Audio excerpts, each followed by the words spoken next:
नमस्कार, स्वागत है आपका फायदेमंद फंड्स में। मैं हूं नीरज और आज हम लोग एक ऐसे फंड के बारे में बातचीत करेंगे जिसका नाम है Motilal Oswal large and mid cap fund. अब ये फंड हमने इसलिए चुना आज बातचीत करने के लिए कि जब बाजार एकदम काफ़ी तेज़ी सर पर दौड़ा जा रहा हो तो अलग अलग पॉकेट्स में ढूंढना कि किस तरीके की वैल्यूएशंस हैं, क्या मार्केट बहुत महंगा तो नहीं हो गया है, न्यू हाई के बाद कहाँ जाएगा, ऐसे कन्फ्यूज़न में अगर आपको एक ऐसा प्रोडक्ट मिले जहाँ पे लार्ज कैप भी हो, मिड कैप भी हो और एक मिक्स हो जहाँ पे बेटर वैल्यू आपको मिल सके, तो उस पे बातचीत हमने सोचा आज करनी चाहिए।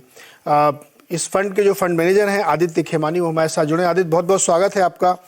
और बहुत सारे इन्वेस्टर ये हमेशा सोचते रहते हैं कि सबसे बढ़िया वाले स्टॉक ढूंढ लें, तो कई बार कन्फ्यूजन होता है कि बढ़िया में मतलब अल्ट्रा कैप में जाएँ, लार्ज कैप में जाएँ या मिड कैप में जाएँ, क्योंकि पैसे थोड़े से ही होते हैं तो सब तो ले नहीं सकते हैं। तो उसका एक तरीका होता है कि आप म्यूचुअल फंड के थ्रू जाएं जहां पे आपको सब कुछ कम पैसे में मिल सकता है। तो इसीलिए हमने आज सोचा कि आपसे बातचीत की जाए। तो लेकिन इससे पहले कि हम फंड में ज़्यादा डिटेलिंग करें, पहले मैं तो ये समझना चाहता हूँ, क्या आपको बाजार इस समय महंगा लग रहा है? देखिए नीरज जी, महंगा या सस्ता बहुत रिलेटिव टर्म्स होते हैं।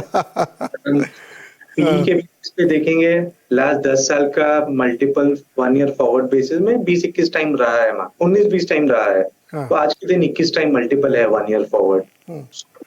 लास्ट 10 ईयर हिस्ट्री के हिसाब से देखेंगे तो थोड़ा रेंज से हल्का सा ज्यादा है, बट ओवरऑल बेसिस मार्केट सस्ता भी नहीं है, महंगा भी नहीं है। इट इज एडिक्वेटली प्राइस मैं बोलूंगा। बट अगेन मार्केट क्या इंडिविजुअल म्यूचुअल फंड्स वाले स्टॉक्स पे फोकस करते हैं, भले you have lot of pocket जहां पे वैल्यू आज भी है। तो markets in all look good from a 12 month 24 month perspective. और हमें ये नहीं बोलना चाहिए कि हम लास्ट 1 साल एक मैक्रो वीकनेस के दौर से गुजर रहे थे, जहां भी अभी माइक्रो वीकनेस थोड़ा दिख रहा है हमें क्वार्टरली रिजल्ट में कंपनियों की। बट लास्ट 3 महीने में इंडिया का मैक्रो काफी इंप्रूव हुआ है। सो ये मैक्रो जब इंप्रूव होता है, धीरे धीरे आप देखते हो माइक्रो भी इंप्रूव हो जाता है। कंपनीज की रिजल्ट में भी सितंबर क्वार्टर, दिसंबर quarter will start improving. So जब वैसा दौर गुजरता है, so market will never be cheap. Because ये कहना है कि जब बहुत खराब से चीज थोड़ी कम खराब होती है, मार्केट जल्दी से प्राइस कर लेती है उसको। दैट्स व्हाई हम देखेंगे लास्ट 1 महीने में market has done very well. And I mean if you look at flows also, foreign investors, people have been surprised how much money foreign investors have put into India last 1.5 month. So, I mean, on an overall basis, I think एक stock picker market है, but overall macro construct positive है। So market should give good decent returns over the next 1 year 2 year would be the construct of the portfolio we are constructing, Neeraj. Okay, अरे एक सवाल और market में, फिर आगे हम लोग बढ़ते हैं। देखिए, ये बात सही है कि ओवरऑल इंडिया का मार्केट एक अलग अलग जोन में है, अलग ट्रेजेक्ट्री में है। उसके जो इकोनॉमिक फंडामेंटल्स हैं या ट्रिगर्स हैं वो बहुत अच्छे दिखते हैं। ग्लोबल देखते हैं तो फिर वो दूसरी कहानी दिखने लगती है। हमारे लिए अगर हम इसको एक मान लें कि जैसे आपने कहा एक बहुत ख़राब से थोड़ा ख़राब ठीक हुआ थोड़ा, तो मार्केट प्राइसिंग करने लगता है। लेकिन अभी भी बहुत सारे ऐसे हेडविंड्स होंगे जो एक रिस्क फैक्टर क्रिएट करते होंगे मार्केट के लिए, क्योंकि अब दुनिया से हम अछूते तो रह नहीं सकते हैं। आपके हिसाब से क्या रिस्क फैक्टर है वो? नहीं नीरज जी, देखिएगा, क्योंकि इंडिया कमोडिटीज काफी इंपोर्ट करता है, क्रूड ऑयल 80% इंपोर्ट करता है। तो आप अगर हिस्ट्री में जाएंगे, जब भी ग्लोबल कमोडिटी बहुत स्ट्रांग रही है, India domestic macro has not done very well. So at this point in time I would say India is a very good situation. आप यूएस देखोगे, यूरोप देखोगे, डेवलप मार्केट देखोगे, they are not doing as well. And उम्मीद है कि अगले 3-6 महीने वहां पे इकोनॉमी थोड़ी और वीक होनी चाहिए, क्योंकि वहां भी अभी भी इन्फ्लेशन 4.5-5% के आसपास है।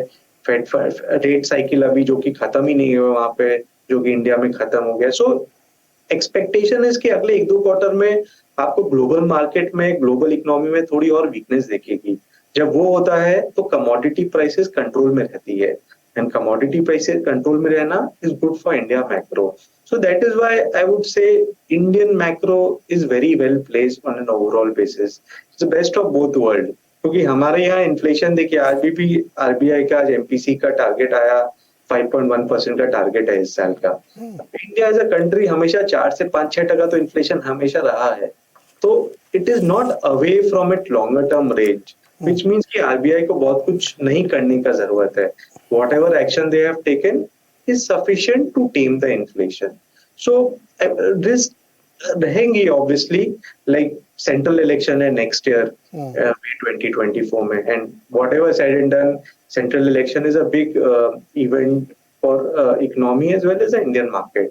And we had seen earlier also that even though expectation right now is that the BJP government, NDA government will come back to power with majority, but having said that, anything can happen. And we all saw that what happened to Karnataka election. So, I mean, as a investor, you would want certainty and stability.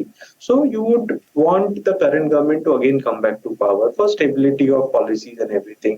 But that remains one of the risk, I would say. The other risk, obviously, crude अभी $75-80 के range में है. This is a comfort zone as far as overall India is concerned. But again वो $100 जाता है तो बहुत सारे चीज जो मैक्रो आज के दिन अच्छी लग रही है वो खराब दिखने लग जाता है. So any geopolitical risk which leads to high commodity price could be a concern. तो शॉर्ट टर्म में तो यही दिख रहा है, अपार्ट फ्रॉम दिस ऐसा कुछ खास वो नहीं दिख रहा है. ओके हाँ, ये बात तो सही है कि जो एक्सटर्नल है, जो हमारे कंट्रोल में नहीं है, वहाँ कुछ भी हो सकता है, तो उसको हमें बेयर करना पड़ेगा. लेकिन डोमेस्टिक क्यूज बहुत पॉजिटिव हैं और इकॉनमी अच्छी चल रही है. अब आते हैं अब आपके फंड पे, large and mid cap fund. एक तो नाम से लग रहा है कि इसमें लार्ज और मिड कैप दोनों होंगे. क्या कॉन्सेप्ट है इस फंड का और किस तरीके की थीम्स को आप चुनते हैं इसमें?